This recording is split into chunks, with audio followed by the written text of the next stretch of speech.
Welcome back to Coffee and Conversation.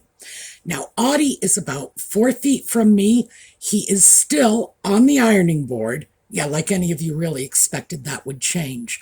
I put a nice, soft wool scarf on the ironing board. And don't shoot me, it's a Burberry. And I thought, he's going to sit there. I might as well put something that's really warm and soft, but he doesn't need a designer scarf. So I don't know what I was thinking, but now I can't move it because he's asleep on it.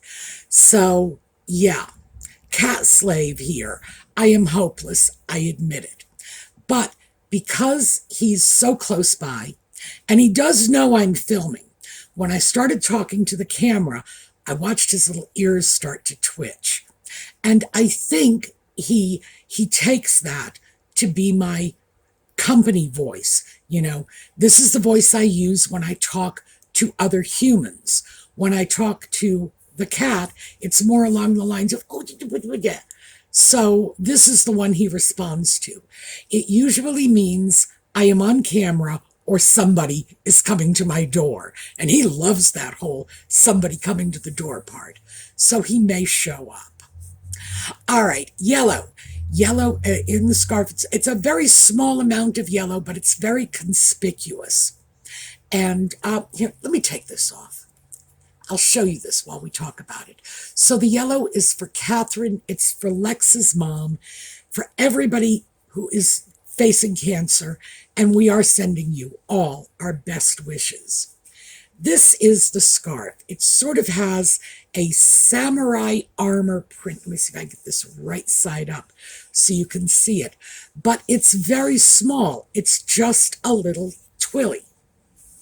And I like these.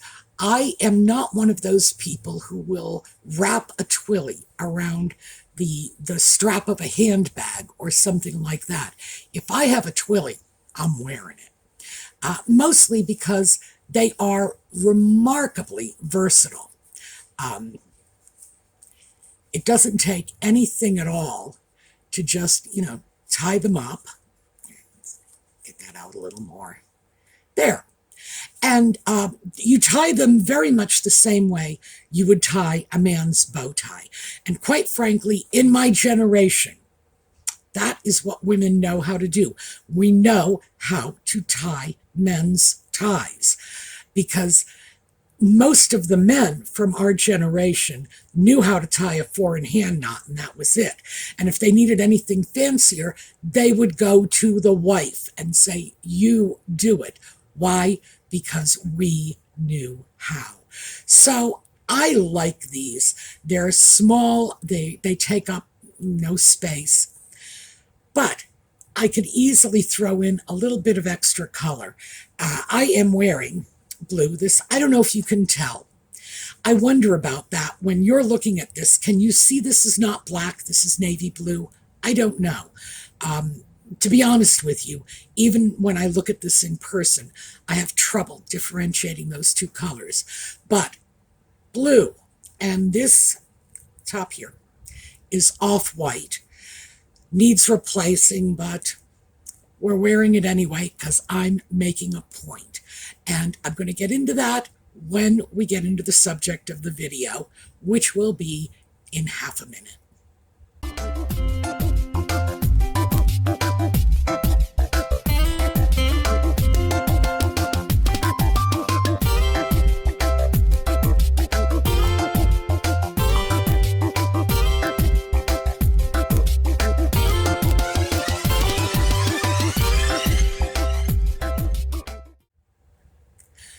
Okay, so we've been talking on and off for a long time now about my favorite fashion guru, Edith Head.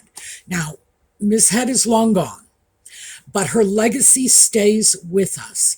And the reason she is my favorite, she is my go-to fashion guru, is because making people look good, creating an illusion of glamour, of tall and leggy showgirls out of short and well, frankly, dancers at the time were known for their very gamine bodies. So, turn Twiggy into Marilyn Monroe. That was her specialty. She could turn Marilyn Monroe into Twiggy, too. So, it was the art of illusion. And in Edith's mind, and like I say, she was wonderful because she communicated. She was not like Coco Chanel, who maintained that mystique, never know what's going on in her head, because she had a lot to hide, frankly. But Edith was anxious to educate us, to give us her tricks and her secrets, and to bring us on board with her fashion philosophy. So we know because she told us, and she felt that clothing should work for us. Yes, we all have to put stuff on our bodies. You know, we need it in the wintertime to stay warm. We need it in the summertime to stay out of jail. You know, that's simple. No one can walk the streets naked and get away with it. But after that, the style of the clothing was something we should use as a tool. We should make this work for us. And as I was looking at this, because I thought I need to do a video and just start passing off the secrets, the tricks, the underlying philosophy, and start sharing this, because Edith shared it with everybody, including me, when I was just like, seriously, an ignorant little preteen girl. I had no idea the wisdom I was taking in when I would sit with my mother and watch Edith Head on the afternoon talk shows. Do you remember them? It was like the Dinah Shore Show and Merv Griffin and whoever else. Everybody had an afternoon talk show, and Edith Head made the rounds. So I would sit with my mother. I would just listen to what this woman was saying, and I knew it was important. And I knew one day I would be old enough to start using these techniques, but a lot of it went completely over my head at the time. Still retained it. So I thought, yeah, I should just pass this off, because Edith shared it with me. And now, years after she's gone, it's my opportunity to share it with others. And I was remembering one of her big messages. I'm going to save that until I tell you why it's so important. So hang on, give me a little patience, and I'll share the secret, I promise.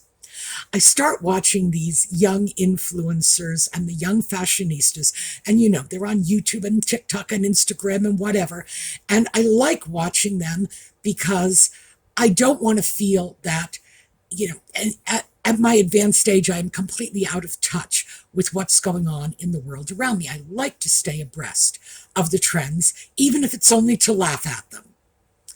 Well, I recently watched one of my favorite YouTube fashionistas. And by the way, they're all from Canada. I don't know what that's all about, but seriously, they're all Canadian. Don't get it at all. And this one was saying, you know, you should be buying, wait, this one is from California. I'm sorry. I'm blaming Canada for this one now. She's ours. We got to take this hit. She was saying, you know, you should buy aspirationally when you're buying for your wardrobe. Don't buy the clothing for the life you're living. Buy it for the life you want to live. The Canadian, the reason she came to mind is she has said similar things, but she hasn't been quite as blatant about it. Well, according to Edith Head, that is the biggest mistake you can make. So, little girls, you need to start recycling some of those old talk show videos and listen to what a real, serious expert has to say on the subject. So, that was Edith's.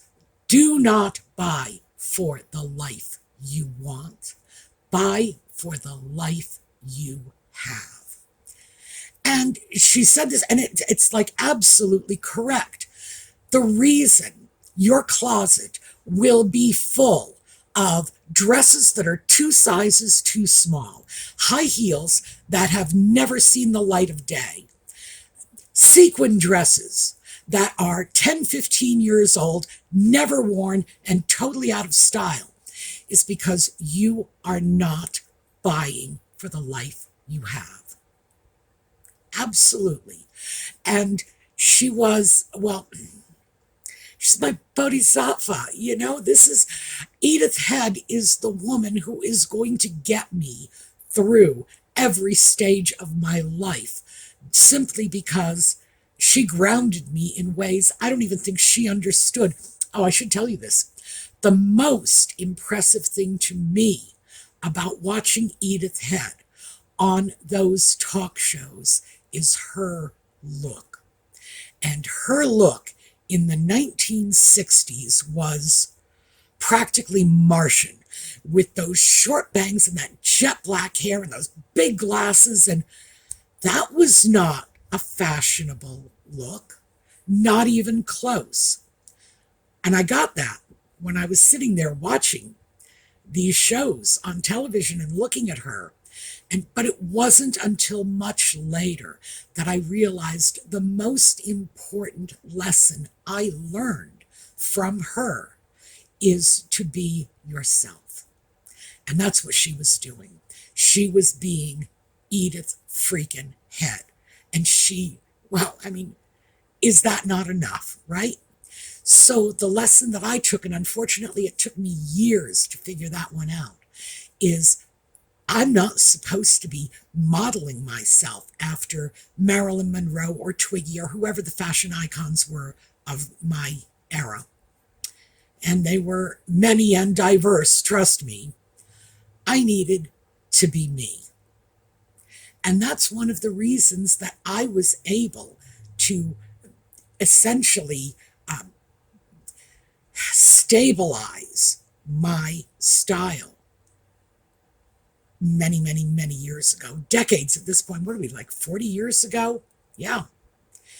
And I solidified it at that point in time. And it's okay with me that my style is 40 years old, because another one of Edith's gems, by the way, is everything comes back in fashion sooner or later.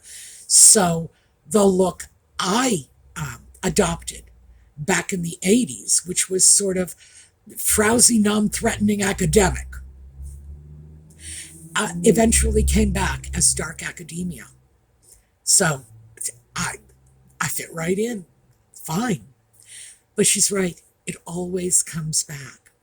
And that was a lesson that, just being Edith Head, it wasn't one that she verbalized. She did not put this in words. She just sat there and showed us that she was okay walking her own path, being her, looking like what she looked like, looking the way she was comfortable.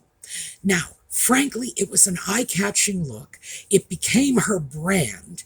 It was something that was caricatured, and anybody looking at Edith Head knew immediately who they were looking at. So it was a marketable look, not for us as consumers, but for her as her brand. So I got to give her that. But that was one of the big ones that sort of came to me under the radar. But back to my original point of Edith Head saying, you need to dress, you need to buy the clothing. If there are gaps in your wardrobe, ask yourself if there are really corresponding gaps in your lifestyle. There are massive gaps in my wardrobe in terms of cocktail dresses, high-heeled shoes, massive glitzy pieces of costume jewelry. But there are no corresponding gaps in my lifestyle. So I am absolutely okay with this, because, yeah, I suppose if I were Kim Kardashian looking at my closet, if I were Kim Kardashian and I had to look at my closet, I'd hang myself, because quite frankly, a woman with that level of just over-the-top fashion would just cry if she saw my closet, absolutely weep. And the truth is, if I had to look at her closet, I'd be no better off. I would just be staring at that stuff saying, good Lord, what are you thinking? So it's a question of when I look at gaps in my wardrobe, I'm not going to be seeing the same gaps that Kim Kardashian will see in hers. I should not be trying to fill those Met Gala dress gaps. I don't have any dresses suitable for the Met Gala, just FYI. And Kim Kardashian is not going to be looking at her wardrobe saying, well, gee, this dress makes me look a little stupid, so it's got to go. We have different lives. It's that simple. So I wanted to share that one with you mostly because, well, I can't say mostly because the current batch of fashionistas and influencers, there we go, influencers are telling you that you should be approaching this in the exact opposite way. No, that's not the big thing. It's because Edith Head threw it out there. So that's the reason we should pay attention, because she was the expert. And I very much doubt that any of these influencers and fashionistas have even a fraction of Edith Head's education, training, skill, experience, or Oscars. So yeah, I think we know who the expert is. I think we know who it is we should be listening to. So, what does this mean in the real world? Well, a long time ago, gosh, it has to be more than a year, I explained how I was trying very hard to figure out what clothing I actually need in my wardrobe, and I made up the great pie chart. So here's the pie chart. And I did this. I was using a spreadsheet, converted it over to pie chart. It was a relatively easy process if you have Microsoft Excel. It does all the work for you. I happen to like pie charts. I find them extremely useful, and it's a chart I can read very easily, and I think most people can, but for me, it's probably the easiest chart or graph to read, the pie chart. Sorry about that. Allergies. I had to blow my nose yet again. Ugh. Anyway, so I did it with a pie chart, and what I found with my pie chart is that 42% of my time, I actually counted the hours in the day that I spend in my nightshirt, my bathrobe, that sort of thing. 42% of my time is spent in sleepwear. The other 42% of my time, and those are the two biggest pie wedges, is in leisure wear, clothing I'm wearing around the house, meaning it can be anything from a raggedy t-shirt and torn sweatpants to, practically nothing at all. Whatever it occurs to me to throw on that morning.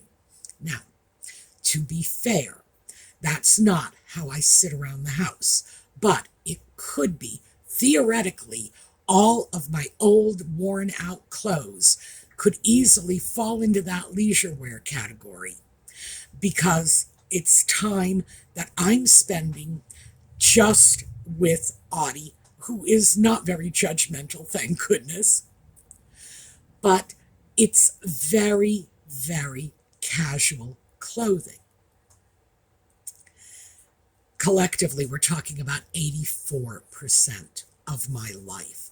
That staggered me. It totally staggered me. My next biggest category on that pie chart was activewear because I do spend a percentage of my time every day out walking. And we've talked about this before. When I go out walking, I'm walking on streets with traffic. I'm doing it before dawn. So that's when, clothes by Bozo come in. Bright colors, the kind of things I would not wear in any other activity except, that high visibility, 5 a.m, no street lights, walking up and down trafficked roads. That's a safety issue. That's all there is to it. So I can do that pretty easily, get into bright clothing as activewear, because remember, I was a young woman in the 1980s. And here, take a look at this. This is Richard Simmons. And look, for those of you who know Richard Simmons, look how young he was. So you know this is from the 80s. But also look at the people in the background. This is how we all dressed. This was workout clothing for us. The brighter, the better. It was just crazy. So I'm okay with that. That's not part of my regular wardrobe. I don't really count it in with my regular wardrobe because I won't wear... I can't say I won't wear anything anywhere, because yesterday I was wearing a hot pink t-shirt that I would easily wear out at 5 o'clock in the morning. Why? Super bright. Oh, and I'll be wearing it with a bright orange sweatshirt. So just so you know. Because when I say fashion by Bozo, I'm not kidding. I go for bright colors, high contrast colors. I put Audie's flashers on my sweatshirt so that I look like a police car from a great distance. Nevertheless, that was the next biggest wedge in my pie chart. So after activewear, the next largest wedge is casual. And I consider that to be the clothing that I wear to the grocery store, to the drugstore, to the doctor's office, to wherever it is I'm going out in my life, just conducting the business of my day. I have another even tinier wedge, which is what I call casual plus, which is still casual, but it's dressed up a little more than that. This is the sort of thing that I could go off to a business meeting in. So I guess business casual would be the best way to describe that. And then the teeniest little wedge for events. And unfortunately, I do have to include a certain amount of event clothing, which, by the way, I do not have. That is a gap in my wardrobe that eventually I have to work to fill. But that is funerals. That's basically the major event. You get to be my age. That's the event you go to. You go to funerals. But it also covers things like weddings and, your friends' grandchildren's baptisms or whatever. My events now, at this stage of my life, are no longer what they were when I was in my 20s and 30s. So, is it fancy dinner parties? No, it is not. So, it's different, but it's still elevated above what I would consider to be, business casual. That simple. And the reason I'm bringing this up is because we've already talked about this. This is how I determined the life I am living right now. This is how I made up my mind to bring things in my wardrobe based on that pie chart. So that's why, by the way, event wear is like an empty category, because given the numbers, it's the last thing to be filled. Absolute dead last. So when I start to look at, I want to buy something, well, not in that category, because I need to make sure the others are all filled in first. It's the lowest priority. Why? Because that is the life I am living. And when I started thinking about Edith Head and her advice, especially juxtaposed against the advice from the young fashionistas, well, yeah, yeah, and we need to be taking that lesson and applying it. So, and I know I've spoken about this before, and I hope most of you have gone off and made your own little pie charts, because this was one of the most instructive and valuable things. It keeps me from spending money on clothing, event clothing, that I don't need, don't really want, and will not be wearing. There you go. It makes sure that if I am looking at gaps in my wardrobe in the area of sleepwear, that's almost half of my time that I am not going to be saying, oh, well, this nightgown has 4 holes in it, but I'm still good enough. No, I'm going to replace it, because that is a big pie wedge out of my life. And I have no intention of spending, well, 42%, frankly, of my day in clothing that is on its last legs. By the time it hits that point, I need to start donating it. I need to start moving it out. And as I mentioned earlier, leisure wear, that's another 42%. In my home, I could wear anything I want, including that tattered and ratty nightgown. But I need not to do that. I need to tell myself with absolute certainty that it's not 2020 anymore, and we don't get to play those games. That I can't do that to myself. I need to make sure that whatever it is I'm wearing, even if it's only around the house, is at the very least respectable, presentable. What if somebody stopped by? Audie would be thrilled. But I don't want to be that person who's walking around all day long in a ratty bathrobe. That's not who I choose to be. However, I am not choosing to be that woman who walks around her home all day long in one of those slinky Marilyn Monroe party dresses. Why? Because that's not who I am. That's not who I choose to be. So I will be comfortable, and that leisure wear category is going to be things that are comfortable. That's probably, I think I hit it the first time. That's probably the major consideration, but also presentable.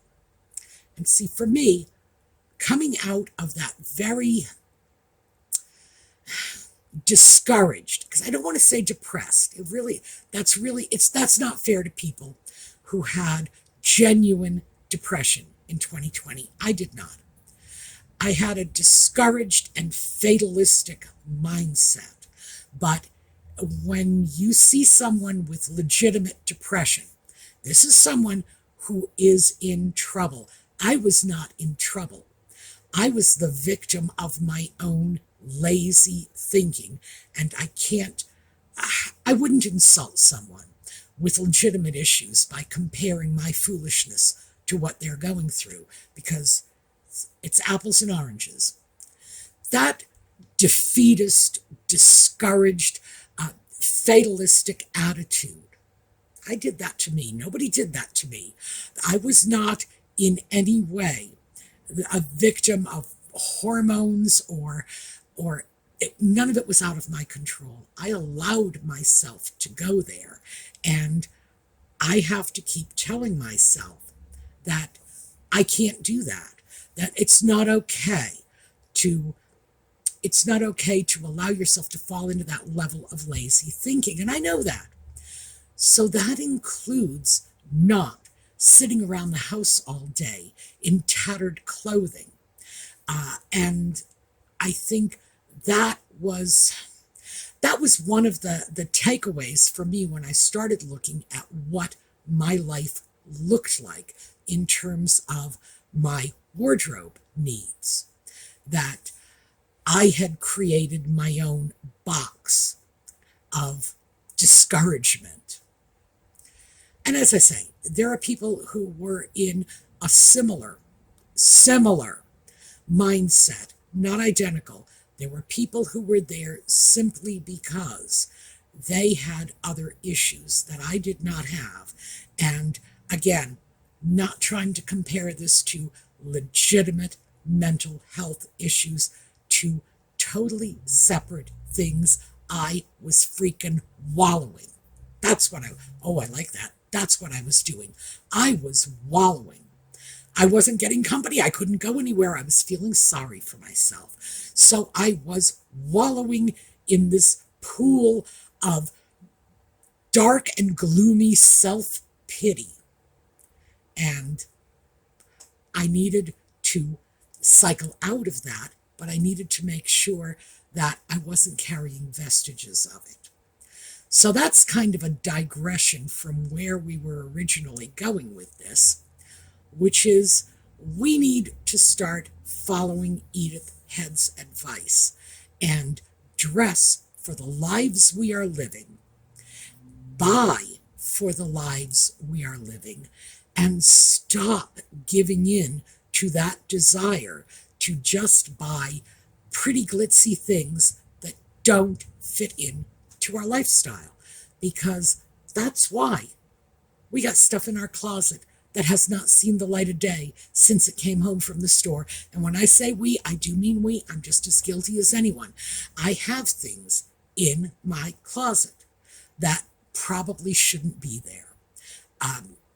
Even after scaling back and just bringing this down to what I consider to be a reasonable level, there are still things that probably don't belong there, because these are things that probably don't belong in my life. They don't match my lifestyle. So that is one of the huge Edith Head lessons that I wanted to share with all of you. And of course, I've extrapolated on it. I hope you will consider looking at your lives and doing what I did. Like I say, I just did it on a spreadsheet, which was super easy because the spreadsheet turned it into a pie chart for me, and I love my pie charts. But even if all you're going to do is get a pencil and a piece of paper and write down the number of hours each day you spend in all of your various activities, you are going to be able to look at that, and without too much thought, with very little math too, because I know a lot of you don't like the math. With very little math, you're going to be able to see where you're spending the majority of your time, what you are doing with most of your day. Therefore, where your clothing dollars should be targeted. It was a huge wake-up call for me. I never in a million years would have thought that my clothing dollars are best spent on nightgowns. Never would have thought that. But the simple fact of the matter is, most of us spend at least 60 to 70% of our day in our sleepwear. I spend a little longer because I usually get ready for bed before I go to bed. I get ready for bed and then do other stuff and then go to bed. But that's me. Other people are the opposite. They go to bed, they get up in the morning, they throw on a bathrobe, do other stuff, and then get ready for their day. So who knows? Maybe many of you are spending this kind of time. Like I said, for me, it's 82%, spending this kind of time in sleepwear. But you're probably splitting the rest of your day a little differently.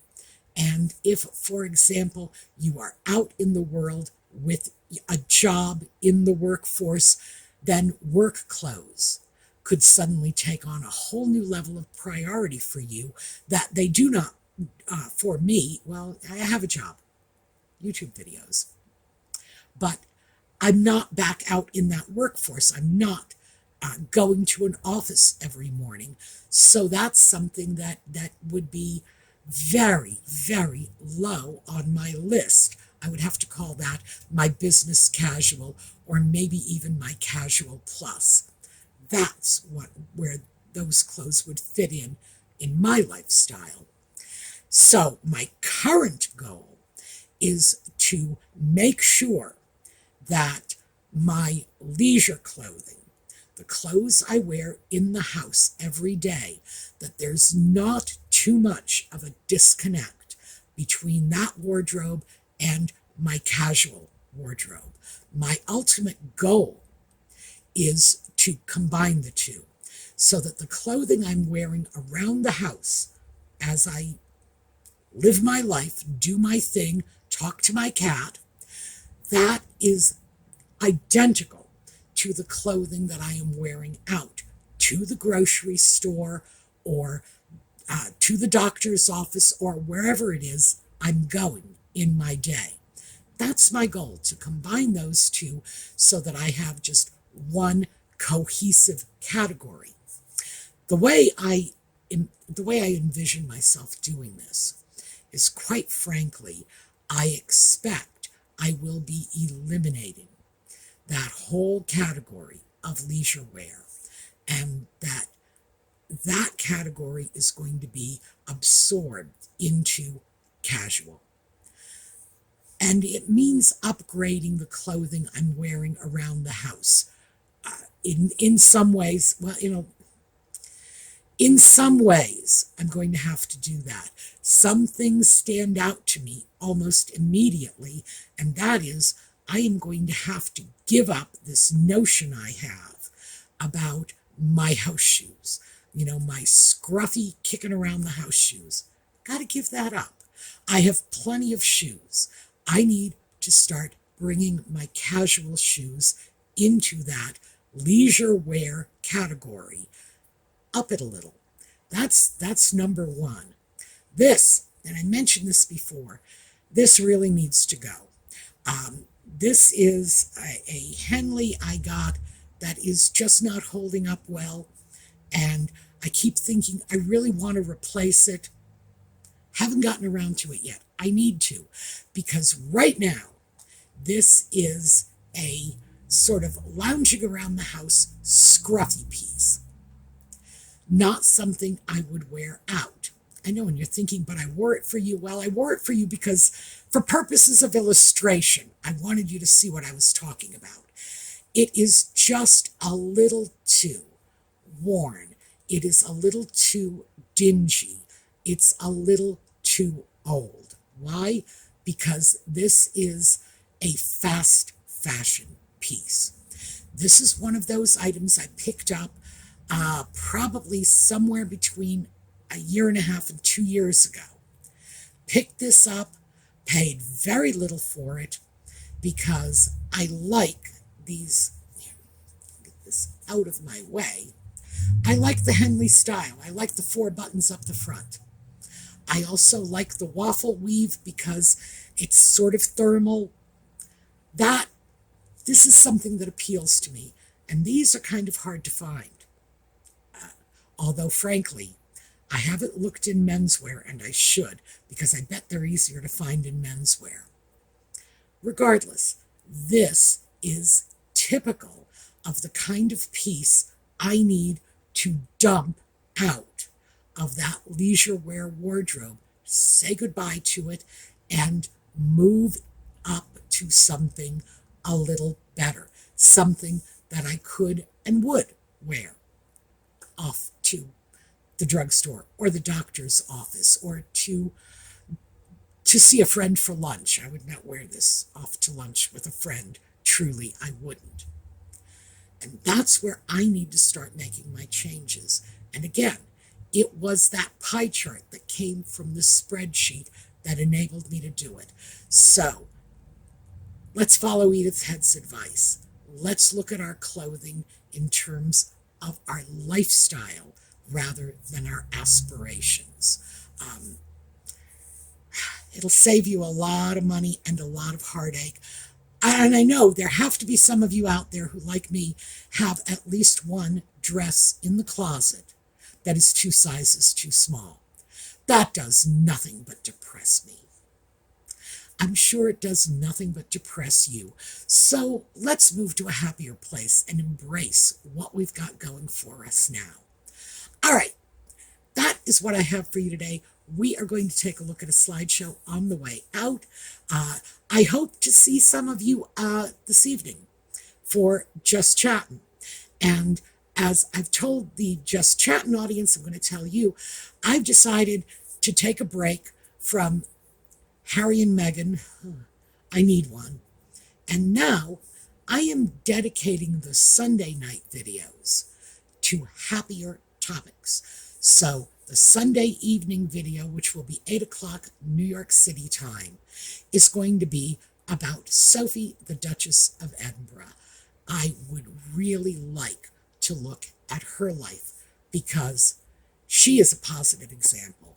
And I think I want to throw some positivity in there, see what we can learn from the good stuff.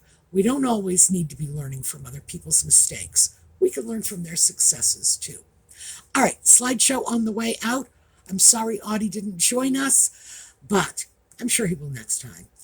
Meanwhile, have a terrific day.